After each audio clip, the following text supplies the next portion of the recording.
Hello, today let's talk about pretty interesting earphones. As you can see by caption on the box and title of the video itself, it's BGVP Melody. BGVP calls this model as a single dynamic flagship, but luckily for us, BGVP are humble guys, and for them flagship means pretty reasonable price. So these earphones cost just $120. Of course, not a really budget model, but comparing to other companies' flagships, it's a pretty reasonable price. And also they promise some good carbon PU composite dynamic driver, 4 strands graphene silver copper mixed cable. Still have no idea what should graphene do in cables, but let's just assume that it's a good cable, replaceable connectors, tuning filters, so all that attributes of really good earphones are present here. Let's find out about the rest. I will add links to the AliExpress shop where I've got them in the description, and let's have a closer look. Package is pretty fancy. As you can see, internal box is partially visible, and this sleeve covers just the left side of this box. Looks pretty sleek. And they even printed technical specifications on the back side.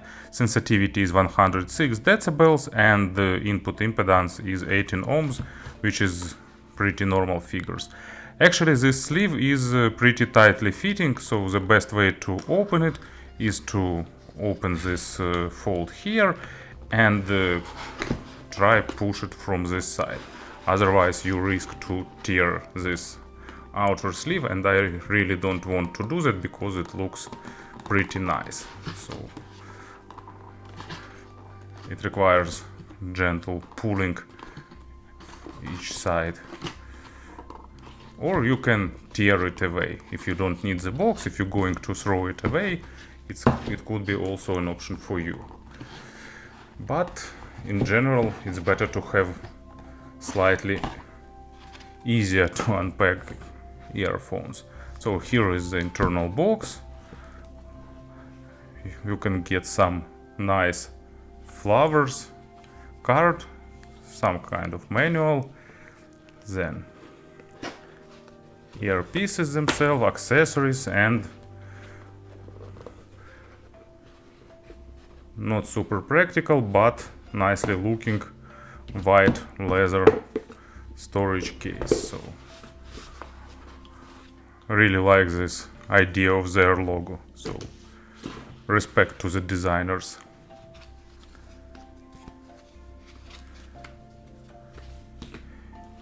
Earpieces here, you'll get stock cable and two extra connectors, and here probably we've got different tips. They even include some tips organizer. Nice touch. So foam tips go separately.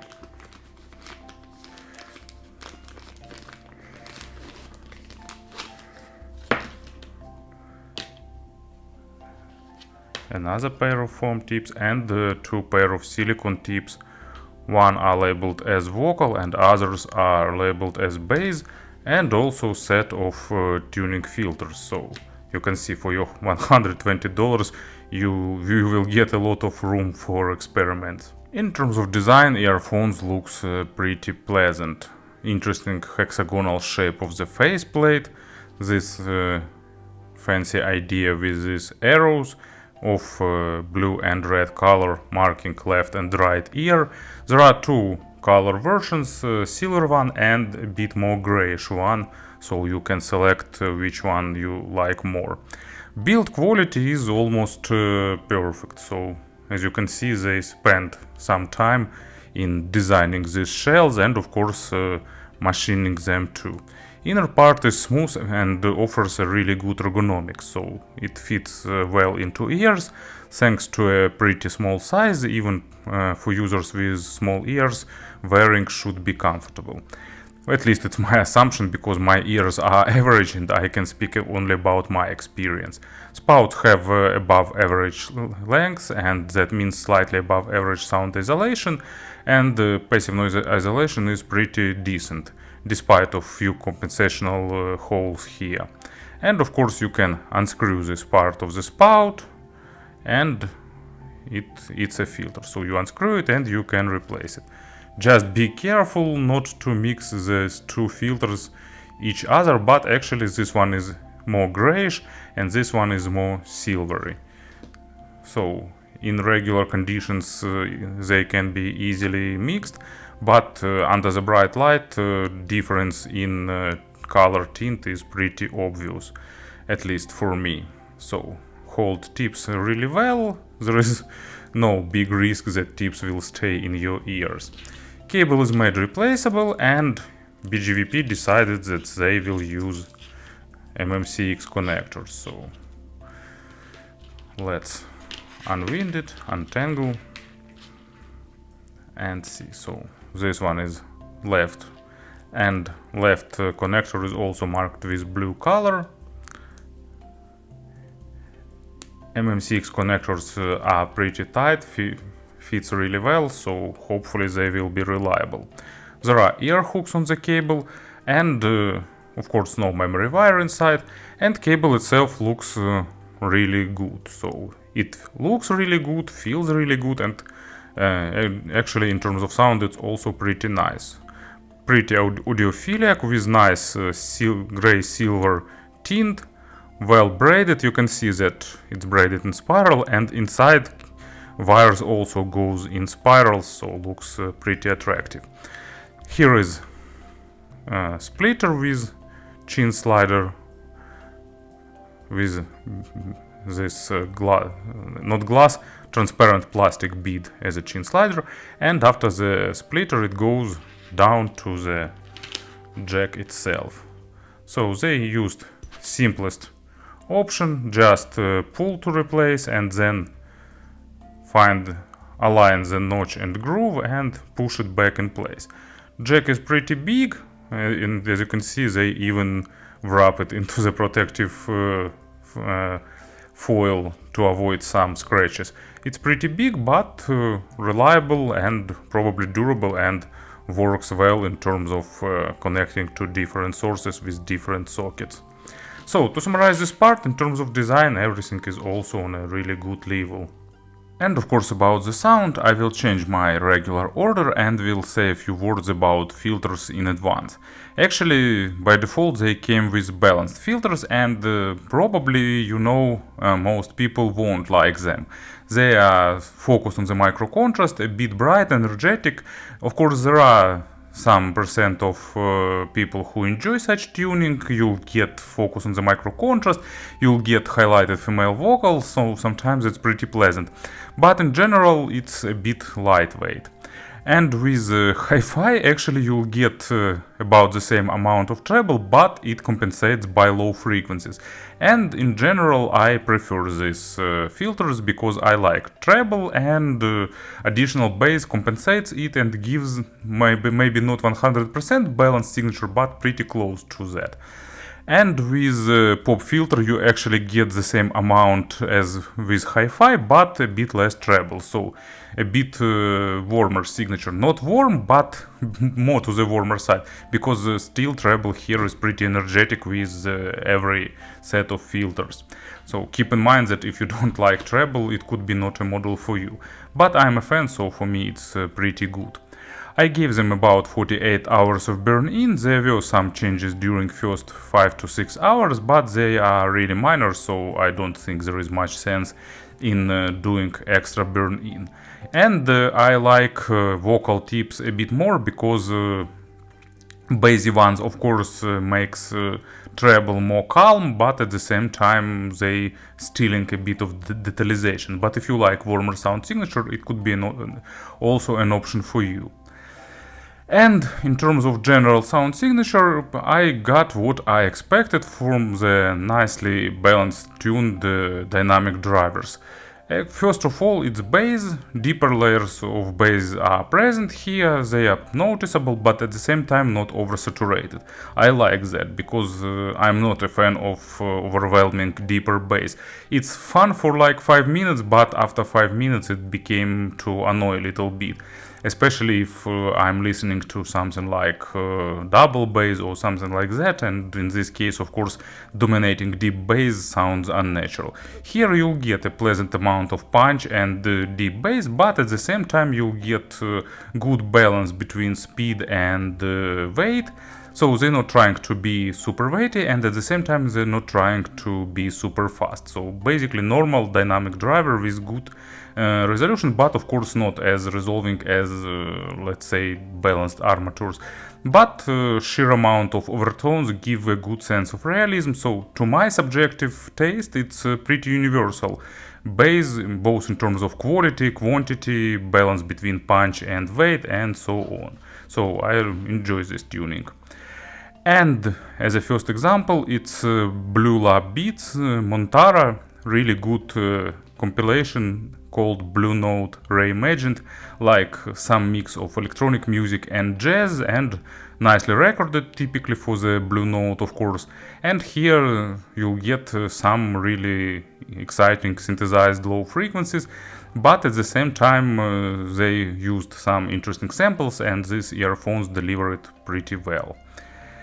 And the second example, it's Amber Rubarth Tundra, and here you won't get like over-dominating low frequencies, but at the same time, of course, it's perfectly recorded track, so a lot of instruments go to the bass area with their main tones, and these earphones deliver it pretty well. Not perfectly, of course, because to show the full potential of this track you'll need something much more expensive, but still sounds pretty good and with nice sense of realism.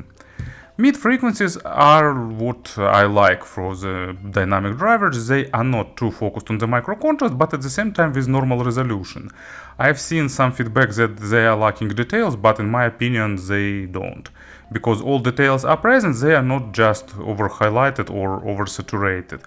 And they have slight boost in the upper mids area, but actually it's not too aggressive, because then it follows with pretty energetic treble, and it sounds balanced and not super highlighted. They are average in terms of sensitivity to the quality of records. They won't highlight issues, maybe a bit mask them, but not too much. Good weight distribution, nice emotions, and a bit of attempts to boost macro dynamics, so they sound sometimes a bit more energetic. And the imaginary stage is above average in width and in depth, not huge, but pretty well built with proper positioning and layering. Width is better than depth, but of course not something stellar or flagship level, but in general pretty pleasant and balanced. And as an first example, Danny Elfman, A Brass Thing. Of course, Elfman mainly known as a great movie composer and cartoons. He created a lot of famous soundtracks, but I like his, let's call it solo album or dedicated work, Serenada Schizophrena. Really good, maybe it's symphonic poem or something like that. And on this track you'll get symphonic orchestra, a lot of interesting ideas, movements, nuances, and so on. And actually, thanks to the good staging and stuff, it plays okay. Not perfect once again, but still pretty good. And another, it's also David Chesky, Deconstruction. This one definitely requires more high-end earphones, but still this melody delivers it pretty nicely. Of course, it lacks a bit of overtones, especially in treble area, lacks a bit of dynamics in the low frequencies compared to more expensive models, but in general this track is pretty enjoyable. And treble, actually it has slightly above average extension, but not super extended, unfortunately. And it's pretty typical for the dynamic drivers with a bit slower attacks and decays, meaning normal resolution, but almost absent layering and just basic overtones. So don't expect like rich overtone saturation, but I think looking at the price, it's not something to expect here. In general, they are energetic, but for me they are not crossing the line of being too bright, but I'm on the tolerant side of things because I like treble. If you are really sensitive for treble, it's not a model for you. But if you're not super sensitive, you can definitely try them. With red filters, for example, amount of treble is pretty normal. And in general, it does a good job in saturating with basic overtones.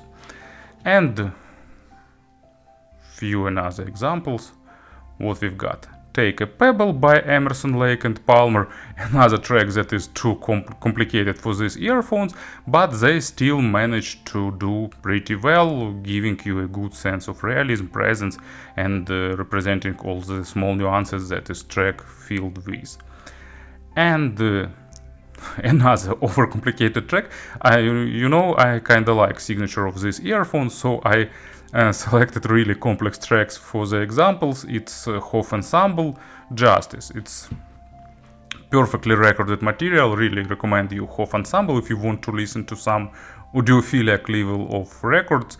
And this track is not an exception, lot of air, lot of overtones, and actually these earphones lacks of course layering and stuff, but still sounds pretty pleasant, especially taking into account really well balanced mids. In terms of sources, actually they require at least some digital to analog converter, but better some mid-level player. They don't require tons of power, but something with good control will be a great option for them. Speaking about the conversions, actually, to be honest, I don't recall a lot of models in this price range with single dynamic drivers. Few FD3 is more fun with more accent on bass and slightly less energetic treble, but still also pretty energetic, but not much difference.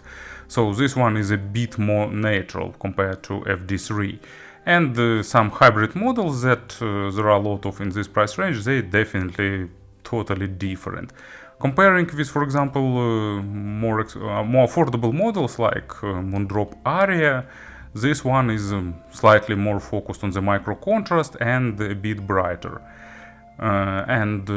Actually, something like Moondrop Kato, if I remember right, their last model, they are more expensive, but at the same time you get more natural signature and a bit more focus on the resolution. So in general, it's not like a killer model that will definitely make you cry, but it's pretty interesting if you want to try some nicely tuned single dynamic driver model without breaking bank. Thank you for listening, thank you for your attention, and of course have a nice day.